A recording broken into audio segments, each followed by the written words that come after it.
Welcome to the iGamingPlayer podcast, an occasional series where we bring you experts and interesting people in the casino business and online gaming. I'm Roger Gross, the president of iGamingPlayer, and today's show features a podcast with Arnold Snyder, a former Blackjack card counter who has written multiple books on the subject and published the late great Blackjack Forum. I interviewed Snyder at the offices of Huntington Press, which published his latest book, Radical Blackjack, in which he names names, places, and specifics of his blackjack exploits. Welcome to the iGamingPlayer podcast. Our guest today is Arnold Snyder, the author of Radical Blackjack, a new book really encompassing his whole career in the blackjack world. Arnold, thanks for joining us. Good to be here, Roger. So, what jump-started your interest in gambling? I mean, you were in the age that the Ed Thorpe book "Beat the Dealer" came out. So, how did that work? Yeah, well, I wish I would have known anything about his book back when it came out in 1962, at which time I would have been 14 years old. I didn't know anything about it until the mid-'70s, okay. And it was the 1966 version of his book. I was ill. Somebody gave me the book to read and said, "Oh, you might find this interesting," and I was just absolutely fascinated. I was working at the post office at the time.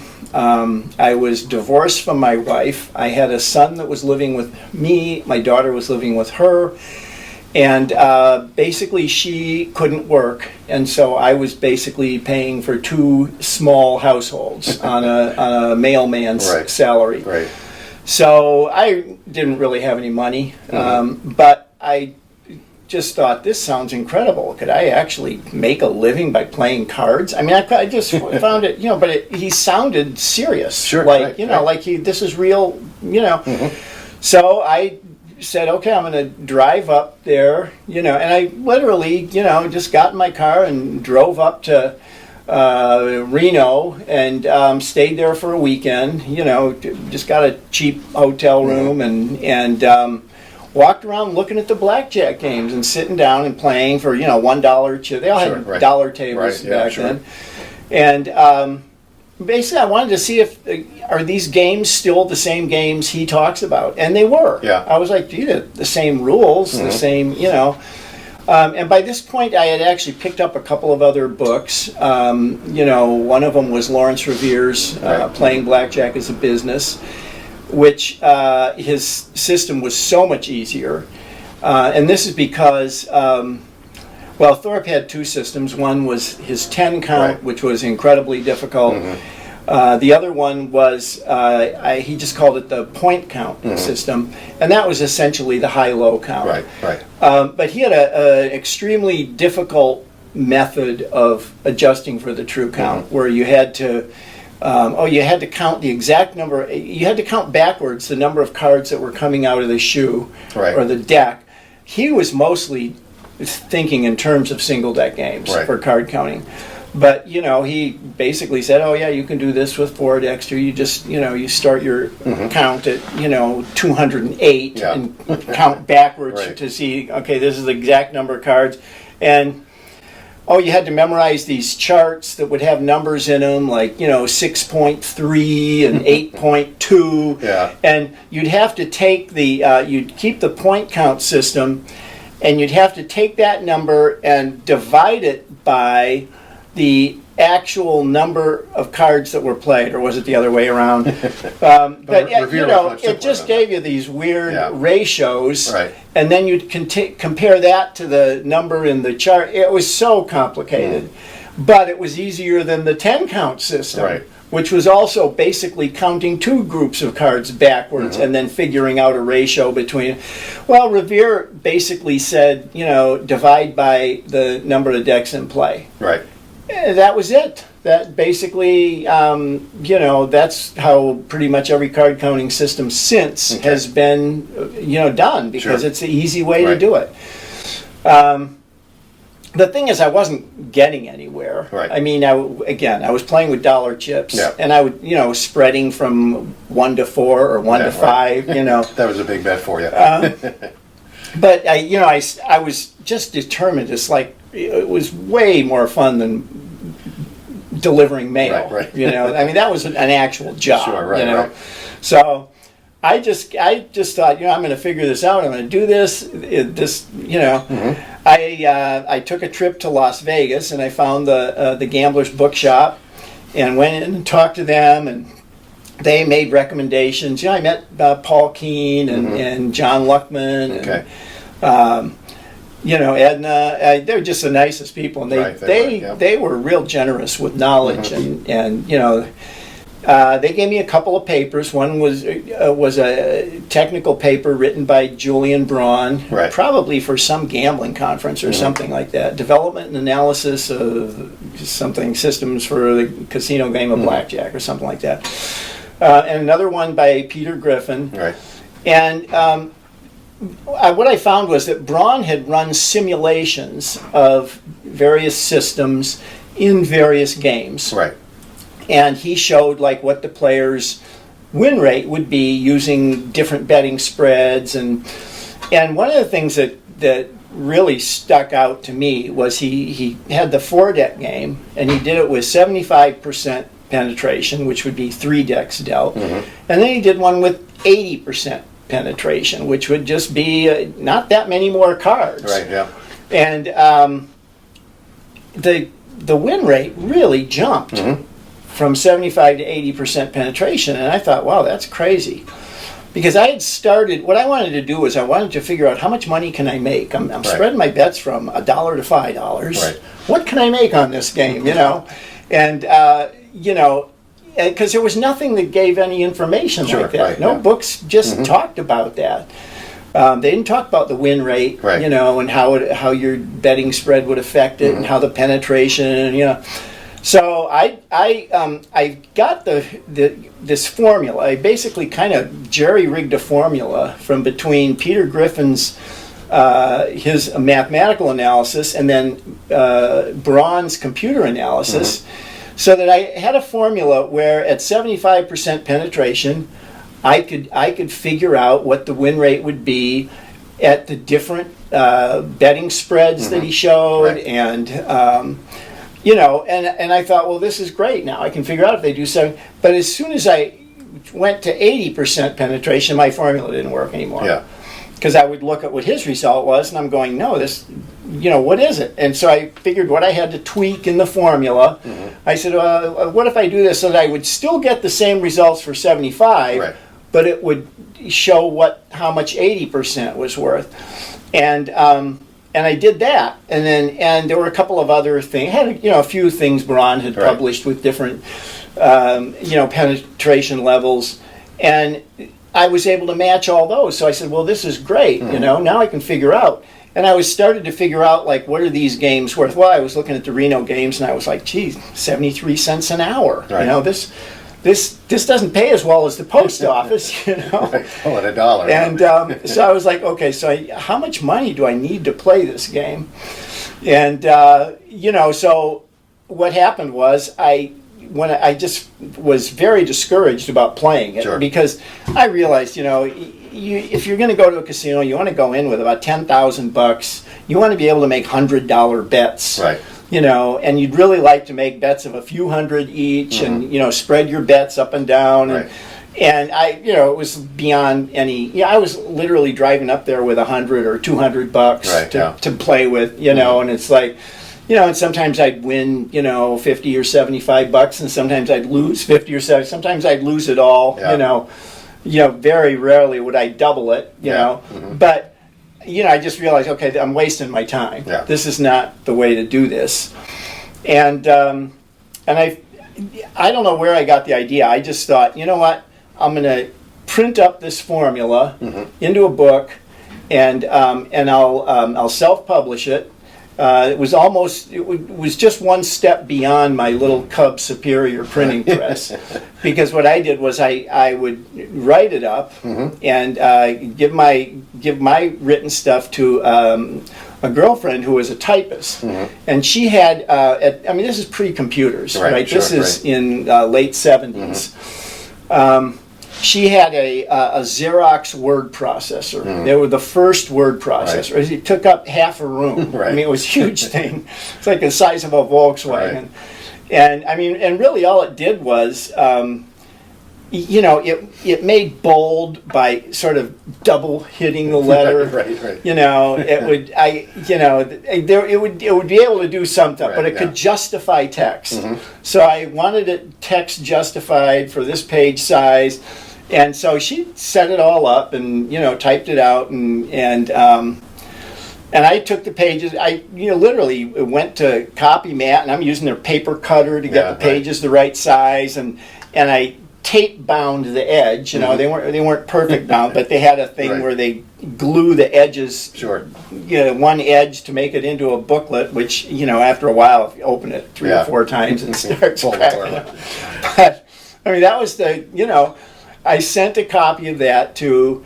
At this point now, this is probably a few years since I had been, interested in this, and going back and forth to Reno and Tahoe, and I sent copies out. I was getting everybody's newsletter. Right. I found out from Gamblers Book Club who all was publishing newsletters because they had them all on their rack. Sure.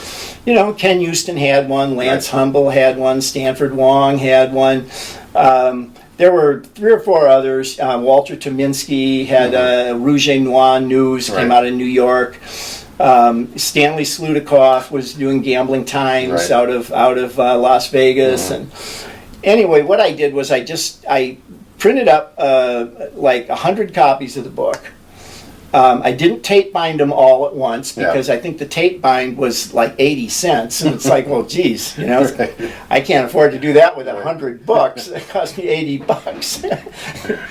This is how shoestring it was. Exactly right. And I would, I basically, sent a copy of the book to each of the newsletters. I said, this is a new book I wrote. Yeah. And people can order it from me, and I went and I got one of those mailboxes or us addresses, and I said, they can order from this address. It's $100 a copy. Yeah. And amazingly, every single person I sent it to put up this glowing review. Yeah. Like, gee, we've never seen anything like this before. Geez, blackjack players ought to go crazy for this thing. They can figure out how much money they can make and what their win rate is, and which is what it was for. Sure, exactly. And Walter Tominski called me from New York, and he said, I got your book. This is great. I'd like to sell it through Rouge et Noir News to my customers. What kind of a discount can you give me if I buy them in quantity? And I said, well, 50%. And he said, okay. And like a few days later, I got a check for $1,000 for 20 copies of this book. I ran over to the copy man and said, okay, tape bind these things, And I got, and all the other, Ken Houston and Stanford Wong, all of them just put glowing reviews and said, well, this is really good. I just started getting orders in the mail. I was like, geez, I'm making thousands of dollars. Yeah. Selling a mathematical formula. So you joined your love of writing with your knowledge of gambling, right? Yeah, right. It's like it was just it just happened. Yeah, sure. It's like I had no interest in gambling. Yeah. Until I thought, oh, you can beat it? Yeah. You mean you can make money doing this? Yeah. So I was just to me it was like as soon as I got that check for $1,000, and then I was getting checks in the mail just literally daily from these newsletters posting things. There was no internet. At this time there was no internet. There was no way, self-published authors, I don't know how they ever made a penny. It's like I just had a product that like the blackjack world was ready for. Yeah, right. And it was like that came out like in the fall of 1980. And I came out with the first issue of Blackjack Forum, magazine. I think it was about 16 pages or something, the first one. And it was just stapled, Right. I had the same typist who was word processing the first issues of that. And I just started, writing articles about blackjack, and just little discoveries I'd made, and games I found, and weird rule variations, and I just had a knack for, say, figuring out the math of it. So you'd point out the best places to play it, where the rules were most favorable. Well, yeah, and at first it was just like little articles. Right. Yeah. I didn't have I'm in the second issue. I mean, I couldn't believe it. I got an interview with Julian Braun, and Braun. Now he had not had a book published yet. Yeah. But he did the computer work for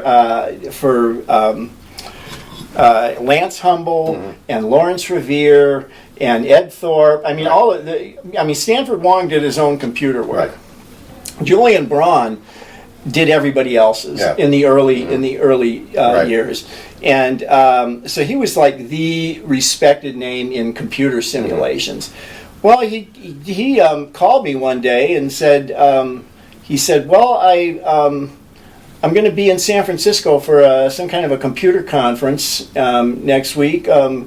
You're going to be around. Why don't we, have dinner? I'll take you to dinner. And I was like, yeah, sure. I was like, and so I got an interview with Julian Braun. I recorded an interview at the dinner, asking him questions of different things.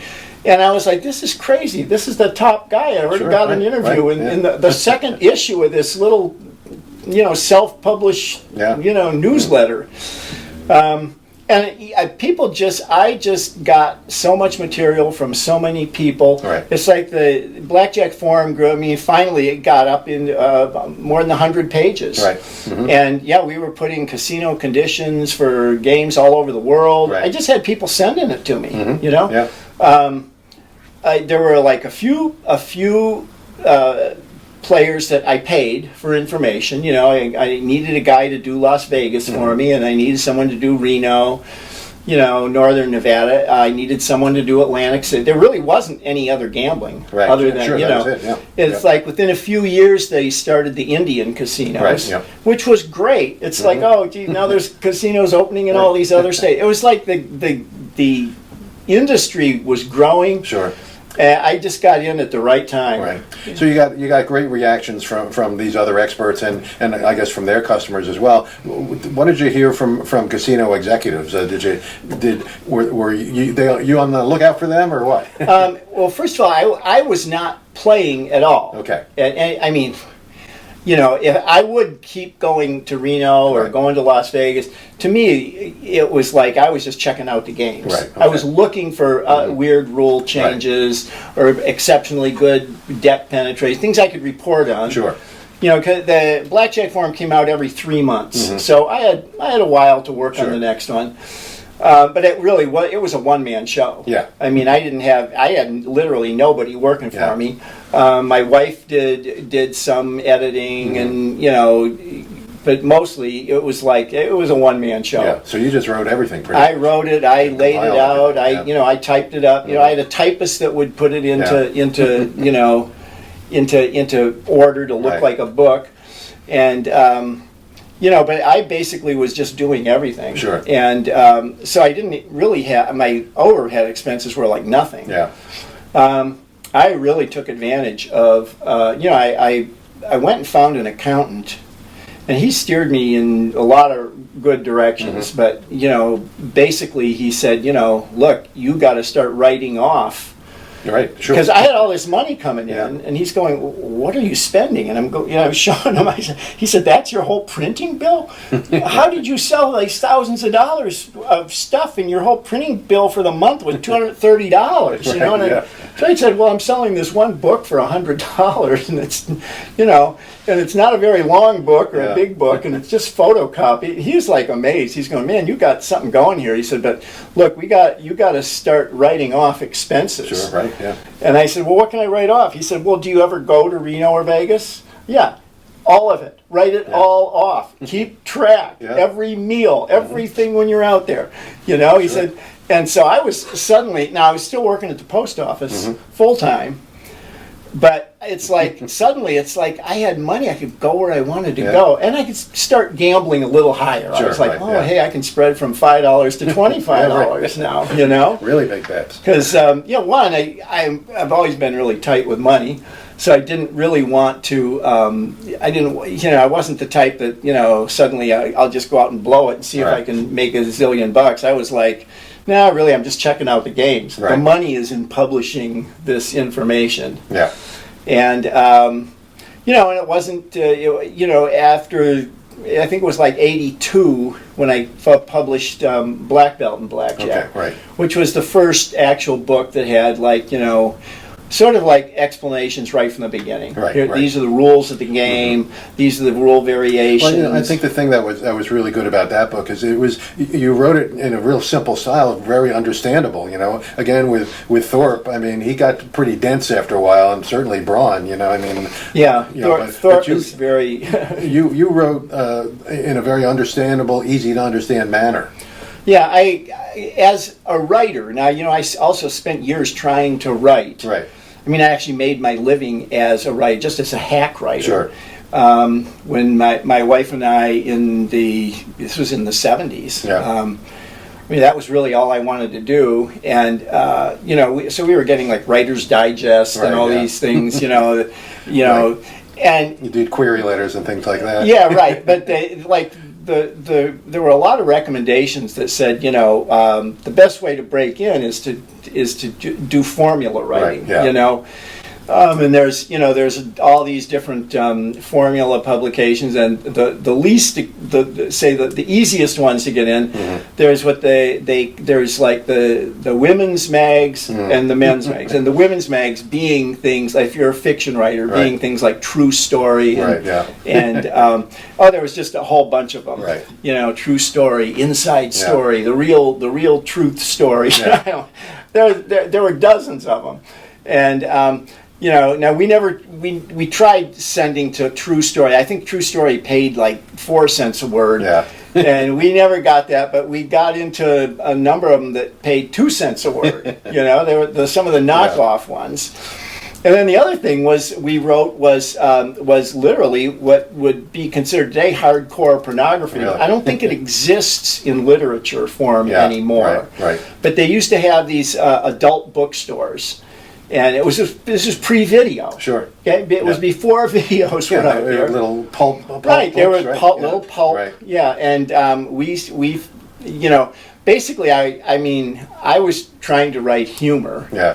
and my wife and I both were. Basically, we were hippies. Yeah, We were sure, living of in course. San Francisco. Right. Basically, I was into LSD and Sure. And this is like before the post office, right? This is Okay. early days, 70s, early 70s. Before you had to get serious, right? Right. And so, we started churning out these pulp porn novels. They're all total formula, Right.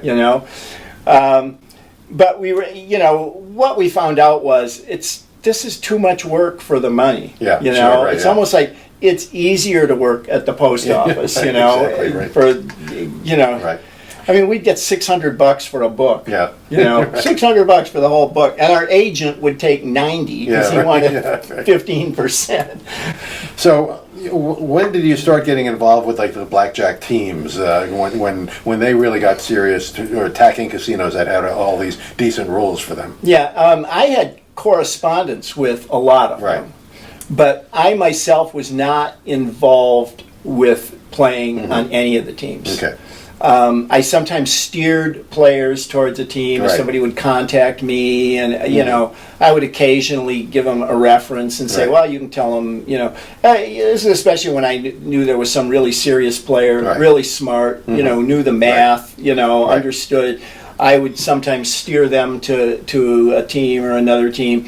But I had no real personal involvement or investment or anything with any of the teams. Okay. There was it was, probably in the 90s,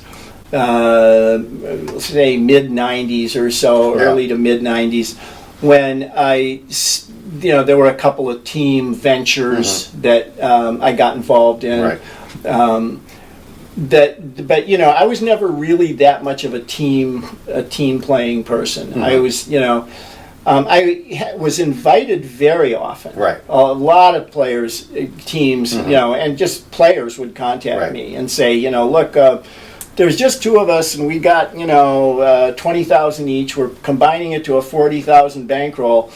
Would you be interested in playing in our team? You don't have to invest. If you do, then we can cut out. This is the way the math works. Right. And But I got a lot of invitations like this where I didn't really even have to put money up. Right. But I just didn't feel comfortable playing on other people's money. Sure, right. I felt like, oh man, how would they want to play? They want to spread bets from 100 to 600. Yeah. Jeez, you could lose a lot. What if I lost thousands of bucks? Right. I don't know these guys. They might kill me. Right. And I was just nervous about the thought of doing it. So some of the things that happened in the early 80s, there's a lot of, especially in Atlantic City, a lot of regulatory pressure on the casinos. So there was a little period there where they eliminated, you couldn't bar card counters anymore. Right. I was only lasted for a couple of days. I was there. I was a dealer in Atlantic City now, in those days. Are you talking about something before Ken Houston won his case? No, before, yes. Before. Yeah, I sort of remember that occurring. And then I actually dealt to Ken Houston during one of those. Oh, really? Days too. Really? Yeah. I remember him doubling down on a 19. A soft 19. A hard 19. And okay. So I think he was just doing it to have fun, but I had to call the floor person over. Right. And of course, the 2 came out. Oh, geez, that must have killed him. I don't know if I flashed the card at him or anything, but yeah. It was. But again, that only lasted for a couple of days, and I think that's where the case emanated from. Then he sued them, and then they went. They figured out how to handle it, but so you reported on those kind of things as well in Blackjack Forum? I had pretty much corresponded with everybody. Yeah. I had correspondence and a lot of phone talks also with Ken Houston and pretty much most of the people that are say in the Blackjack Hall of Fame. I had correspondence and or phone correspondence and or met him when I was in Vegas or Reno or whatever. Atlantic City I didn't go to that much, but I did because it was a big scene. Yeah. But that would be like maybe once a year or so I'd go out to Atlantic City. Right. But whereas Reno and Tahoe was a drive. Right. It's like 3 hours from the Bay Area. Right. Where Vegas was a flight, but it's like a 1 hour flight. Yeah, right. Exactly. So and it was a cheap 1 hour flight. It was like I don't know, $79 or something. You couldn't get into Atlantic City. You had to fly to Philly and drive. Right. But I really was not a serious player for decades. Right. I was a writer. Right. And a connection. Right. People used me for connections. I put people together that were looking for a team in the same area. I'd say, well, why don't you check with this guy? I don't know him personally, but he's been reading the magazine for a couple of years. He seems like a smart guy, and I know he's So let's talk about your new book, Radical Blackjack. This is, as I said, I read it, but in this book you actually name names and places and a lot of details that you hadn't previously talked about because you wanted to, I guess, protect your sources. But you actually get into names here, and I thought it was a really fascinating book.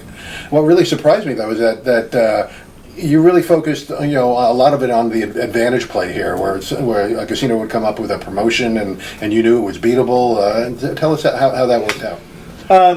Well, the person who really went to town on that was Stanford Wong. Right. He was like legendary for that. He would. What did he call him? They called him some kind of a party, a Paille press party or something like that, where. He would literally send an email or a phone text. It would depend on what period. Right. But he would alert everybody. This is especially after he got his website going. Right. We all got websites going in the 90s. Sure. Right. But he would alert people to these, okay, they're going to have a 2-to-1 blackjack promotion at such and such casino, and he would put that out, and 150 card counters would show up. You couldn't get a seat. Right. I went to a couple of those. There was one in Las Vegas that I learned about. He and I were both doing some kind of a panel discussion or something for a conference. And he told me, he said, oh yeah, there's a really good promotion going on right now at the Klondike. I didn't even know what the Klondike was. I don't think anybody did. Right. But what did he call it? It was, I can't remember, it was something like Second Chance or something like Right, that. yeah. I can't remember the exact name, but what it was, let's see, if you were dealt a certain card, you could save it and use it later. You know, it was a crazy promotion. Right. But he had figured it out and said he was going to do more work on it when he got home, and he's going to send out a notice. So, you know, and and it was crazy. Yeah. It's like I got in there early because he told me about it. It was like probably 5 or 6 hours later when everybody showed up. And I knew, okay, Wong's newsletter hit. Yeah. And every seat was taken, and it was just a casino that had $100 maximum. It was a little joint. I think they had like 6 blackjack tables, $100 maximum. Every table was packed. Yeah. Every single one. I think they had to call in their other dealers that got so crowded. And then people were just standing behind the tables waiting for someone to get up and use the restroom so you could jump in and bet on their stuff. It was crazy. Yeah. And they had to call it off that night. Yeah. Sure. You know, it's like, because everybody was winning. Yeah, Everybody was winning. Right. And, you know, and there was another one. There was a promotion, a Lucky 13 promotion at the Morongo casino. Mm-hmm. And I went to that one, and that one they called it off before it started. Yeah. The tables were absolutely packed. Everybody had, and now Morongo had higher limits. I can't remember if they were $500 or $1,000 or something, but everybody had purchased maximum maximum value chips. Yeah. And it's sort of like the promotion was supposed to start at 6 p.m., you know? And like around 5:30 p.m., they said, well, we're not going to have the promotion tonight. Oh, man, it was like... You have a story in the book about our mutual friend Max Rubin helping you figure out a promotion at some Northern California Indian casinos. He fronted the money for it. Okay. Yeah, actually, now, see, the California casinos, a lot of the things that Wong posted was coming from these California casinos. Right. And... they had these were Native American casinos, and they had some kind of a weird law where the game of 21 was against the law. Right. And so there's a lot of these casinos. They had a version of 21 that they used with 22 instead of 21, and then some of them had other weird. They somehow got away with using 21, but they were doing other 2-for-1 on blackjacks, and they would run these. What the law was, the law also forbade them from profiting from the gambling on these tables.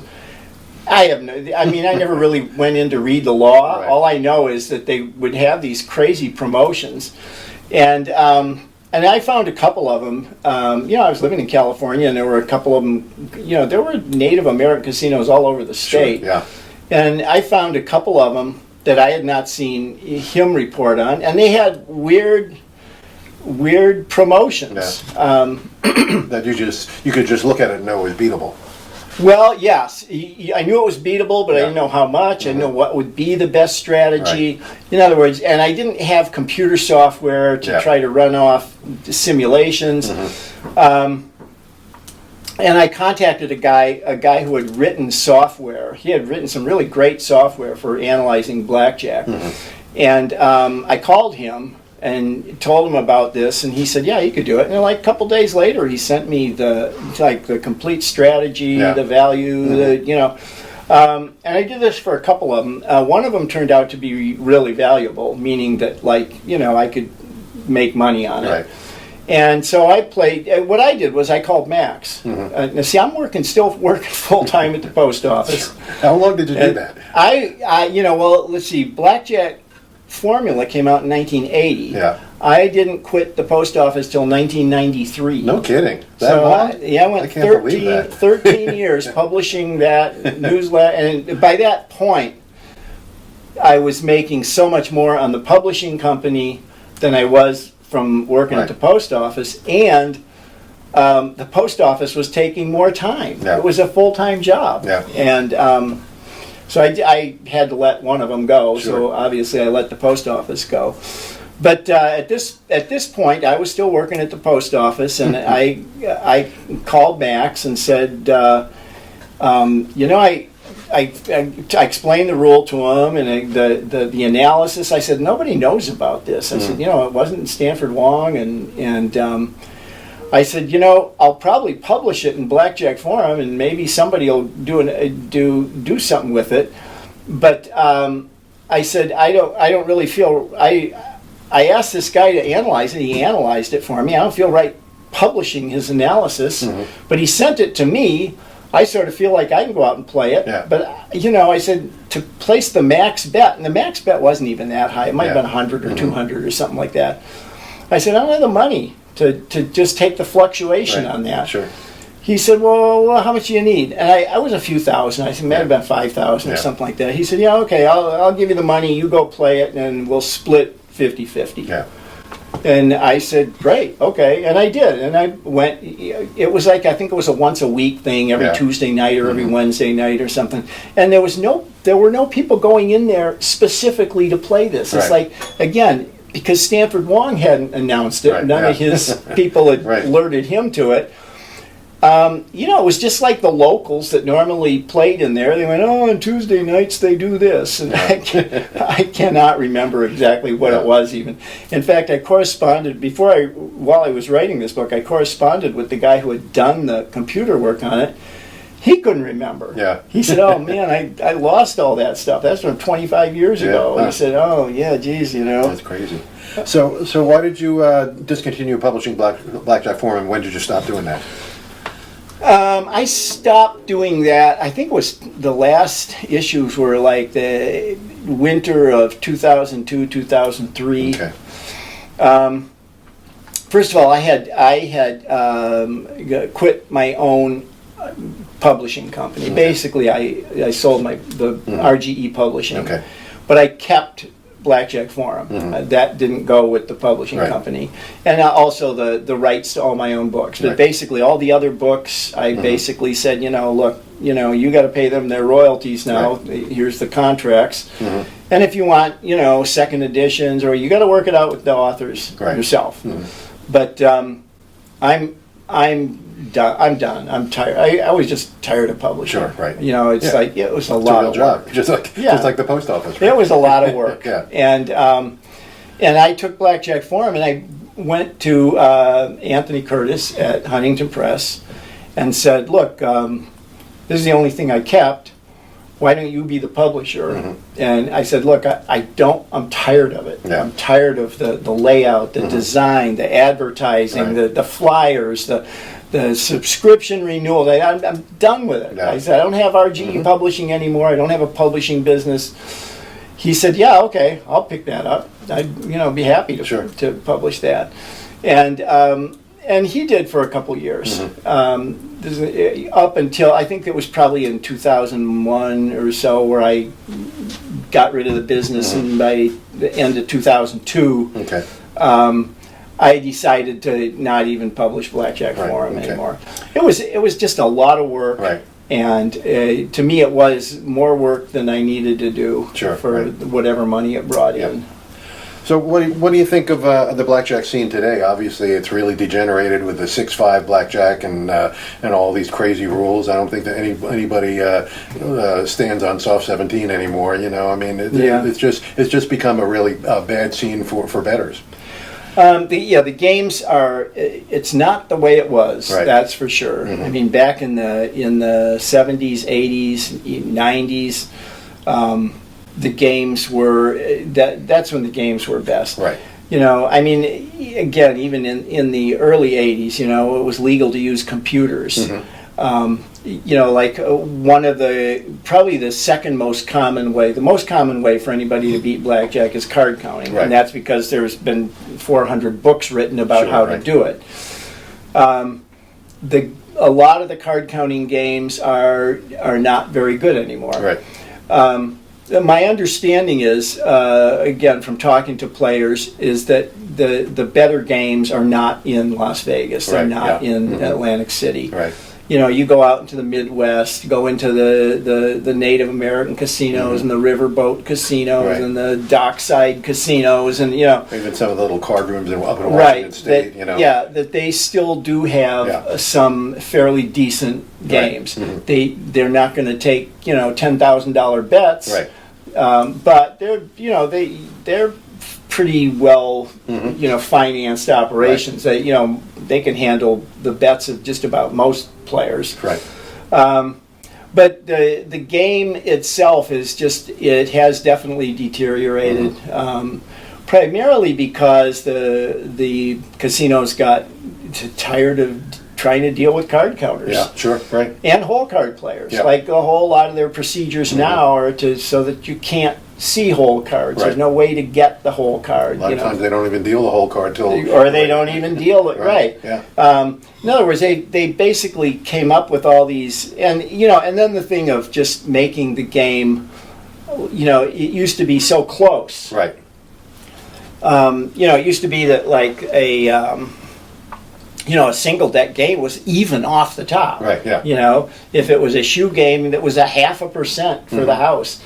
They made their money in that game because people didn't know how to play. They didn't know basic strategy. So they would get 2, 3, 4, 5% from people just because mistakes. So are there ways to get an edge at today's casinos? I mean, do they do the math for all these promotions correctly? I mean, I've seen certainly when it comes to somebody like Don Johnson, he comes with a proposal and they accept it. It seems like they don't do the math. The Don Johnson situation is similar to Phil Ivey with the background. In where he figured out how to get an edge and there. In other words, there are always going to be ways to beat the games. Don Johnson was using multiple techniques. And plus, getting the casino to agree to a lot of, player favorable situations. Like what do you call a session? Is it an hour or is it a day? That was one of the he was asking them for, I think, for $50,000 front money. Meaning that he'd come in, he'd put his however millions into the cage, they'd add 50,000 to it, or they'd give him 50,000 extra chips. Things like that are just crazy. But it's sort of like they don't seem to understand a lot of the casinos. It's crazy for businesses this size. They seem to not have real competent math people. Like I'm sure they have CPAs. They get they get their taxes right. Well, you'd think these guys who had been in the business all these years would know the math, or have somewhere to go with the math, but apparently they don't. Well, I think some of them do. I mean, there were a bunch of casinos that rejected any Don Johnson's deals. Yeah, I'm sure, and I'm sure Phil Ivey may have proposed the same type of thing, and I proposed things to casinos that they didn't go for. But I used to ask them for better rules and will you take the automatic shuffler off the table? I want the dealer to shuffle the cards, And basically, when you have a lot of money, they stop and think, and they say, well, we'll talk to the casino manager, and they talk to him, and he go, well, who is this guy? And he says, well, he wants to come in with a couple $100,000, and but he doesn't like the machines, or he wants us to stand on soft 17 instead of hit soft. Does it make a difference? Well, it's very slight. Sure, we'll do it. If he'll put the in other words, they're not stopping to figure out exactly. They're assuming you're not a card counter. And if you do enough crazy things, you don't look like a card counter. Because basically, when I was playing, we were tracking shuffles, and then also we were exploiting the loss rebates, and they didn't understand either of those things. Like shuffle tracking is way. I would find it difficult myself to watch a game and in progress and tell you that a player was or was not tracking a shuffle. Right. Yeah. You know, it's like you can't tell by his wins and losses. It is extremely difficult. Yeah, you know, no it's so. So how about online casinos? They're offering lots of bonuses, and actually the rules on blackjack are fairly decent on the online casinos. Of course, I think you don't know, whether they're using just random number generators or how they're actually stacking the deck against you. Yeah. Now we did online play. Now the 2006 the UIGEA federal law against online gambling, and basically what it was a law that forbade the banks from doing transactions with online casinos. And so they didn't make it against the law for players to play, but you had no way to get your money in and out. There was a banking system called NetTeller. There really was just a bank. It was a big bank. But they were the online bank that did all the money in and out of all the online casinos. And the federal government shut them down. They said no, because you're doing these illegal transactions. They made this law immediately now. Nobody's allowed to do this. Hey, you did a transaction. You're under arrest. That law is still in effect, which is complicates a lot of the illegal casinos transactions even. What we were doing was we were exploiting exploiting their marketing programs. Their marketing programs. They had all kinds of cash back for this and loss rebates for that, and we'll double your win if you do this, and just all these crazy things. And professional gamblers just started figuring them out, and they went, "This is crazy. We can make a lot of money at this. We don't know how much money. We don't know if we trust them. But there were ones you could trust and ones you couldn't. But anybody could play at just about any level. And what it came down to was the software companies. There were a certain number of software companies. One was Microgaming. There were a few others that they were trustable. Because what they did was they created software for the games.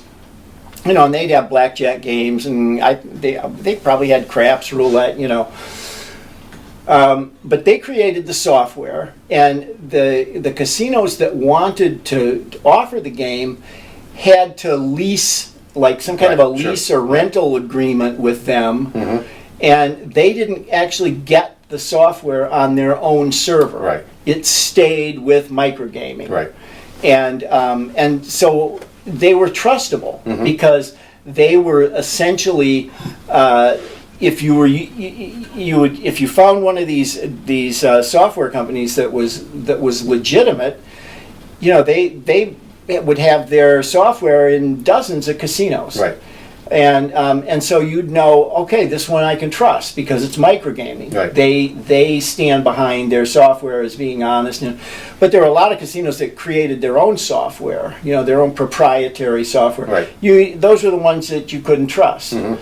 Now, on the East Coast, like I think in New Jersey now, they have casino. They have casino online casino gambling. Online casinos, Well, we don't have that in Nevada. Not yet. We have poker. Poker. Well, poker is completely different. Poker, you're playing against other players. The house just takes their little rake out, And in fact, a lot of poker players like the online games because it's a smaller rake. They don't take the same percentage. There's a lot of, say other difficulties with online poker. If you're good at reading players you can't see anybody. It's just there's no one to see. There's no But there's also a lot of inexperienced poker players who come online and think they can beat anybody, and they're the fish. But like what happened was when UIGEA came in 2006, we had a huge business going with online casinos. We had we had multiple websites. Well, one of them was the Blackjack Forum online website, which was just our blackjack website. But we had all kinds of information on that site on how to beat these online casino promotions. Right. How to basically milk them for the bonuses. Right. And but all of those casinos were interested in putting banners on our site, Right. which made us an affiliate of the casino. Right. And so we got a percentage of the losses of all the players who played on our site. Right. And we had like a lot of pro players that were specifically playing through our site because it was like we got to split the loss rebate. Right. Basically what we were getting was sort of like a loss rebate. Right, sure. So they were getting they had sort of a loss rebate deal with these casinos, and we were just we didn't even have to play. Right, We just put the banners up, and that's the beauty of the affiliate system. right. It was working great. When UIGEA came out, we couldn't believe it. Right, We were like, this is horrible. This is the easiest money we ever made gambling, and now we can't do it anymore. Right. So tell us about what you're doing now. This you have this site called Topless Vegas, which is the adult entertainment in Las Vegas. You rate it, you give information about it. How does that work? Okay, well, technically this site came about during that online gambling period. Okay. We had set up multiple sites so that we could put up these casino banners. Right. Well, okay, so I got this brilliant idea. We were living in Vegas then, and I got this brilliant idea of, hey, why don't we put up, we'll put up a website that reviews all the strip clubs and the adult shows, the topless shows, and the casinos. Just the adult entertainment, legal adult entertainment in Las Vegas, because that's people are coming here for that. Yeah, right. Okay, so. What I did was I ran around to every strip club and I wrote down the cover charge and how much a beer costs and what the price of a lap dance was and if they had VIP room, just all the different things, And I wrote reviews and I wrote it as if I was I took this persona. Eddie Montana, and he was like a grubby biker dude that just sort of would tool into from one parking lot to the other in a strip club and go in and check out the scene and he was the reporter, and we set this site up, and one of the things is like when we would set up a site, we would have to get traffic, we would set up a slot site, we had slot secrets, and because this is when we were milking slots, right?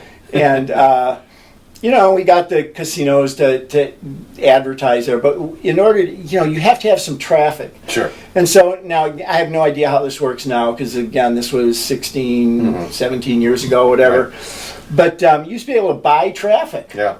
Yeah, not even expensive. It was like, I don't know, you'd get like, 1,000 hits for $10 or something, 1,000 hits a week for 10. So we said, well, let's just start buying some traffic so they can see we got some activity on the site, But really what got them to put their banners up was that I was writing articles, I would review slot machines, and it was all crazy. A lot of it was just, fun, but we had what was content.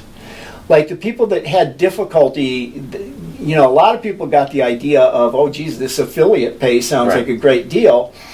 But they had no traffic, and they had no content, which is one of the reasons they had no traffic. Right. Whereas like we were buying traffic for these slot sites until the slot people started putting their banners up, and we started actually then generating real traffic. Well, with the Topless site, we didn't have to generate any traffic. Right. We put that up and it was like, hey, there's a website that reviews all the strip clubs in Las Vegas. We got traffic. It's like, hey, we got traffic. We couldn't find a single online casino that would put a banner on that site, and they would all just send back an email that said, we don't do anything with X-rated material. We're a family casino or something. That's funny because the affiliate marketing in Europe got started as being porn affiliates early on, and then they transmitted to online casinos. So that's really funny. Yeah. So what's next for Arnold Snyder? Oh, I don't know. I think I'm just taking a break. Yeah. Yeah. Well, Like, you know, this, I don't know. I've been writing crazy books, Yeah. but whether or not I'll ever get any of them published, I sort of feel like, I ought to get my little superior printing press Right. out. There you go. Yeah. Start cranking it out again, right? So this is your book, Radical Blackjack. You can find it at Huntington Press. I'm sure Amazon has it as well. Congratulations on writing this book. It's very, very informative and entertaining. I hope people really start to pick it up. And Arnold, thanks for joining us, and our viewers, thanks for joining us today on the podcast. Thanks for joining us on the iGamingPlayer podcast. Don't miss a single episode of the podcast. Head to iGamingPlayer.com today to subscribe. So we'll see you next time on the IGP podcast.